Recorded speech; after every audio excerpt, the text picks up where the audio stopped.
여러분 안녕하십니까? 11월 9일 수요일 뉴스투데이 강원입니다. 강원도가 올해로 계약이 끝나는 이영표 강원FC 대표와 재계약을 하지 않겠다고 밝혀 반발이 확산하고 있습니다.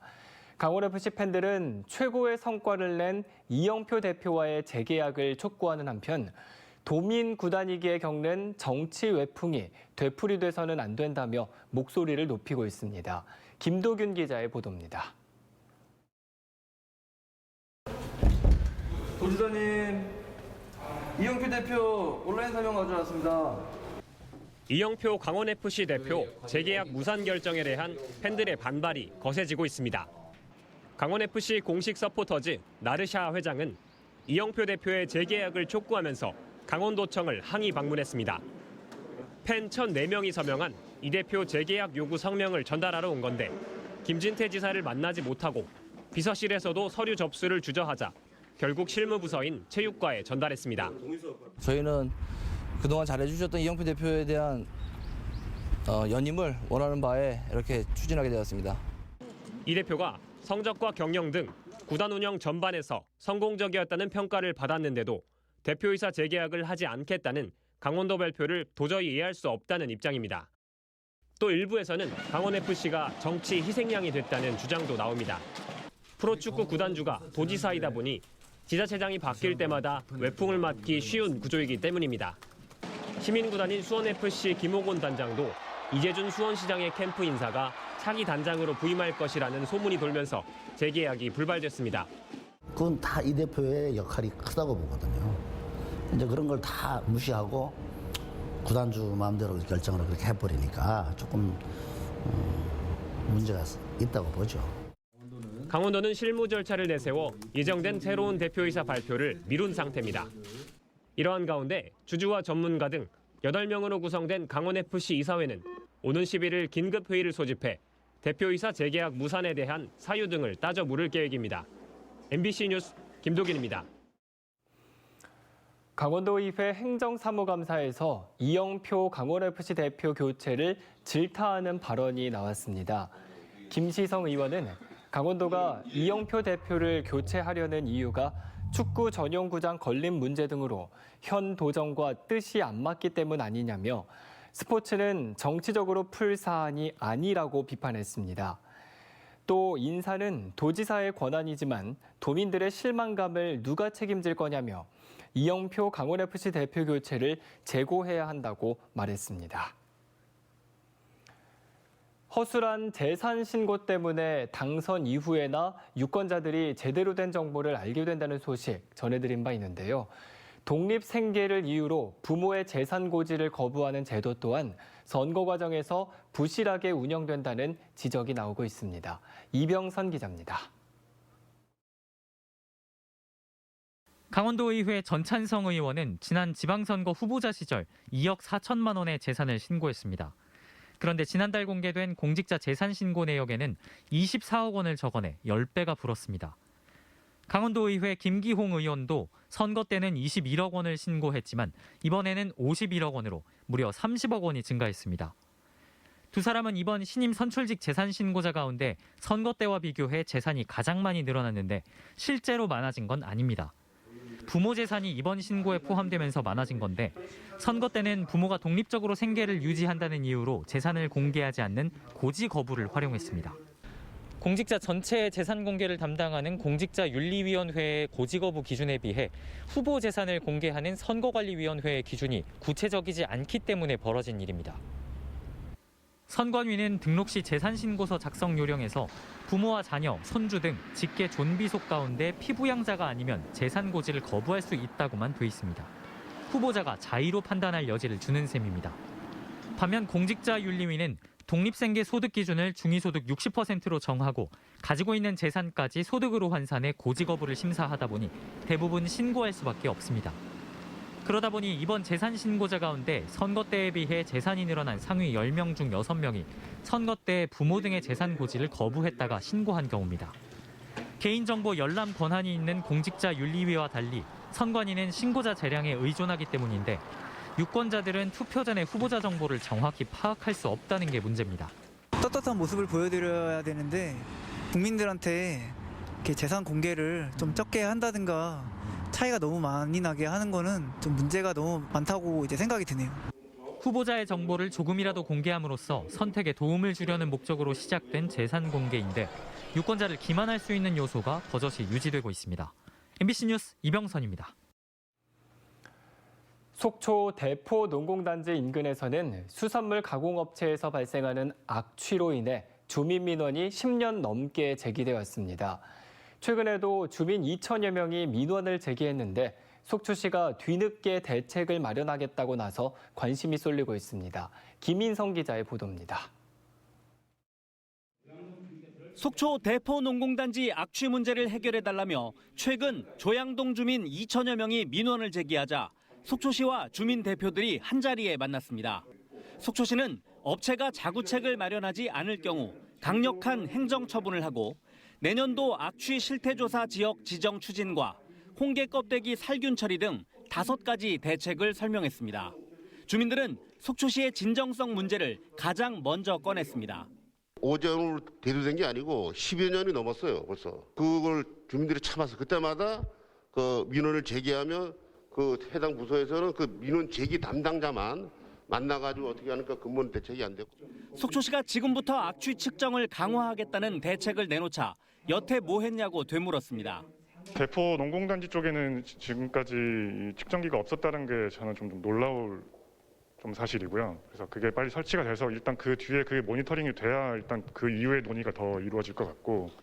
주민들은 민관이 함께 현장을 감독할 수 있는 시스템을 갖추자고 제안했고 이병선 속초시장은 이에 동의했습니다.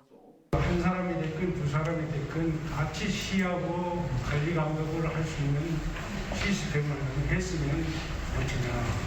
민관이 함께하는 위원회를 좀 하는 게 좋겠다는 말씀인데 전적으로 동의합니다. 이 시장은 이번만큼은 악취 문제를 반드시 해결하겠다고 말했고 주민들은 당장 할 수 있는 것부터 찾아 시행해달라고 당부했습니다. 보여주기식 전시행정이 아니고 이 문제를 어느 정도 저감이 되고 시민들이 그래도 조금 이해를 해주고 용인을 할 때까지 우리 저를 비롯한 모든 공직자들이 달고 좀. 솔직히 말씀드리면 10년 넘게 기다렸으니까 지금 당장 뭔가 할 수 있는 거 빨리 해주셨으면 좋겠습니다. 그렇게 하도록 하겠습니다. 주민들은 악취가 생존의 문제라고 강조했습니다. 냄새 문제라는 건 이걸 어떻게 표현해야 될지 모르겠는데 생존과 관련된 이 문제가 해결이 안 되면 이사를 가야겠다. 속초시는 앞으로도 악취 문제 해결을 위해 필요할 경우 현장 시장실을 활용해 수시로 주민들과 만나겠다고 약속했습니다. MBC 뉴스 김인성입니다. 알펜시아 매각 입찰 방해 혐의를 받고 있는 최문순 전 강원도지사의 수사를 놓고 도내 정치권 간 공방이 가열되고 있습니다. 국민의힘 강원도당은 최근 경찰이 최 전 지사를 검찰에 송치했다며 이는 최 전 지사가 헐값 매각 의혹을 받고 있는 알펜시아 입찰 과정에 관여한 혐의가 인정된 것이라고 밝혔습니다. 이에 대해 더불어민주당 강원도당은 기소를 정해놓고 정치적 수사를 한 건 아닌지 유감이라며 윤석열 정부의 전임 정부 지우기가 지방정부까지 재현되는 건 아닌지 우려된다고 밝혔습니다. 강원도 농업기술원은 식품의약품안전처에 아스파라거스 뿌리를 한시적으로 식품 원료로 신청한다고 밝혔습니다. 강원도가 최대 주산지인 아스파라거스는 아스파라거스의 새순만 식품 원료로 이용이 가능하기 때문에 나머지 부위는 전량 폐기되고 있습니다. 만약 뿌리를 식품 원료로 사용할 수 있다면 소득 증대에 도움이 될 것으로 보입니다. 도농업기술원은 아스파라거스 뿌리 추출물을 이용한 액상차나 캔디류 생산을 모색하고 있습니다. 강원도교육청이 교육부로부터 올해 하반기 특별교부금 198억 5,400만 원을 확보했다고 밝혔습니다. 이에 따라 체육관 신축과 강당 증축, 기숙사 리모델링과 창호 교체 등 34개 학교의 교육시설 개선이 가능해졌습니다. 도교육청은 올해 355억 원의 특별교부금을 지원받게 됐다며 특별한 교육 현안이 발생할 때를 대비해 특별교부금 확보에 노력하겠다고 밝혔습니다.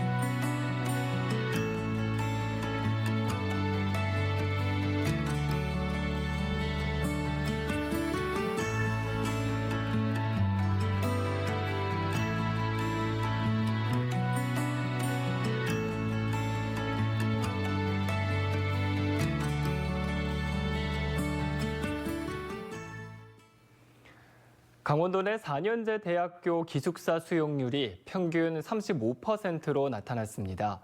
대학 알림이에 공시된 자료에 따르면 도내 4년제 대학교 9곳의 기숙사 수용률은 평균 35%로 춘천교대 59.2%, 연세대 미래캠퍼스 59.1%로 높은 반면 상지대는 13.6%로 가장 낮았습니다.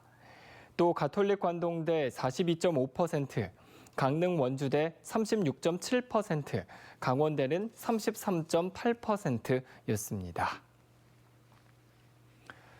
소양고등학교가 내년 반려동물 케어과를 신설하고 신입생 모집에 나섭니다. 직업계 고등학교인 소양고등학교는 신입생 확보가 어려워지면서 내년부터는 학과와 교명을 변경해 학점제 선도학교로 선정됐습니다. 강원도 교육청은 강원도청, 춘천시청 관계자들과 애견협회 등 전문가들과 실무협의체를 구성하고 반려동물 인재 양성을 주제로 협력하기로 했습니다. 육동환 춘천시장이 내년 예산 편성 방향을 선택과 집중에 초점을 맞춰 재정 혁신에 나서겠다고 밝혔습니다. 육 시장은 기자간담회에서 내년 경기 침체가 계속될 것으로 보고 실효성 없는 사업을 폐지하거나 축소해 경제 회복 등 필수 정책 사업에 투자하겠다고 말했습니다. 또 도로와 상하수도 등 기반 시설과 사회 안전망 분야에 예산을 확대 편성하고 전임 시장 때 확대된 문화예술 분야는 시민 체감도 등을 고려해 일부 감액하겠다고 밝혔습니다. 증설 공사로 인해 2달간 운영이 중단됐던 춘천 동래 수소 충전소가 오늘 16일부터 운영을 다시 시작합니다. 동래 수소 충전소는 충전 용량이 하루 250kg에서 500kg으로 2배 증가돼 10시간 이상 운영하면 넥소 수소 승용차 100대 이상을 충전할 수 있습니다. 또 충전기가 2대로 늘어나 대기 시간도 줄어들 것으로 예상됩니다. 춘천시는 내년 하반기 삼천동에 운영 예정인 수소 충전소도 충전기 2개로 구축할 계획입니다. 강릉시가 2026년 ITS 세계 총회 개최를 앞두고 마이스 도시 홍보에 나섭니다. 강릉시와 강릉관광개발공사는 오는 10일까지 인천 송도 컨벤시아에서 열리는 코리아 마이스 엑스포 2022에 참가해 휴가지 원격 근무인 워케이션 시설과 컨벤션 센터 건립을 통한 마이스 산업 등 강릉의 관광 자원과 서비스를 알릴 계획입니다. 강릉시는 내년 세계 합창대회와 2024년 동계 청소년 올림픽 등 국제 대형 이벤트를 맞아 관광개발공사에 마이스 전담 기구를 설치해 국내외 행사 유치와 개최 활동을 벌이고 있습니다. 원주시가 주차장 수요 분석을 위해 시민들을 대상으로 설문조사를 실시합니다. 다음 달 6일까지 한 달 동안 진행되는 설문조사를 통해 현재 시민들의 주차장 이용 현황과 시민들이 생각하는 주차 관련 문제점, 개선 방안, 공영주차장 조성 방안 등을 파악한다는 계획입니다. 조사는 조사원이 방문하는 대면 조사와 원주시 홈페이지와 QR코드를 활용한 비대면 온라인 방식으로 진행되며 조사 결과는 주차장 정책 수립에 반영한다는 계획입니다. 여성 기업의 공공 조달을 확대하기 위한 강원권 공공기관 여성기업 상생협력 간담회가 원주에서 열렸습니다. 한국여성경제인연합회와 중소벤처기업부는 지방중소벤처기업청과 지방조달청, 강원도청 등 공공기관과 강원권 여성기업 회원사 100여 개 업체가 참석한 가운데 공공기관과 여성기업 간 동반 성장을 위한 협력 방안을 모색했습니다. 여성기업의 공공조달을 확보하기 위한 여성기업 제품 구매제도 홍보와 여성기업 확인제도 설명회, 자유상담 등도 진행됐습니다. 홍천군 국민체육센터가 국민체육진흥공단에서 실시한 종합평가에서 우수 공공체육시설로 선정됐습니다. 홍천군은 국민체육센터가 코로나19 상황에서도 휴관 없이 꾸준하게 문을 열었고 다양한 프로그램을 운영하는 등 지역 주민들의 여가 활동을 돕는 데 노력한 점이 높은 평가를 받았다고 밝혔습니다. 홍천군은 국민체육센터에서 각종 대회를 열어 지역 경제에도 도움을 주겠다고 덧붙였습니다. 철원군이 농촌 일손 부족 문제를 풀기 위해 내년에도 외국인 계절 근로자를 적극 도입할 계획입니다.